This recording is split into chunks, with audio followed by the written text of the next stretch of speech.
Why this story matters. Stories like this remind us that improvement often comes through small, steady efforts.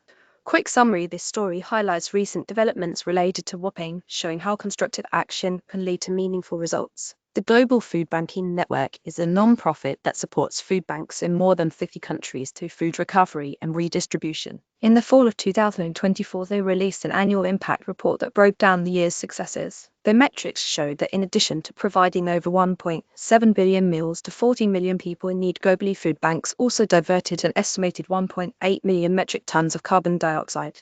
By intercepting unspoiled food destined for the landfill and redistributing food from local farms and wholesale produce markets, the 2020 report offered evidence that community-led solutions to addressing global hunger can also help protect the globe itself. Would you like to read more good news about whopping food divert study, metric and banks? Nearly a third of the world's food is lost or wasted at the post-harvest retail and consumer levels, never reaching the people who need it, the GFN team wrote in the reports. Food loss and waste proves costly for producers, takes up space in landfills and emits harmful greenhouse gases, intensifying climate change.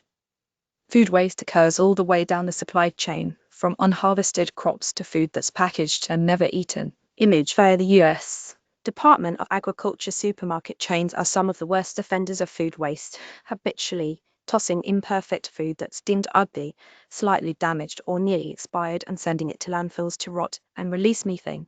Food banks offer an effective solution to this problem. The GFN report continued by partnering with producers and actors at all stages of the supply chain to recover wholesome surplus food and redirecting it to people facing hunger. A version of this article originally appeared in the 2022 food edition of the Good Newspaper. Heather image via Julia M. Cameron Pexels. Article goodheadlines.org curates positive and solution-focused stories from trusted sources around the world.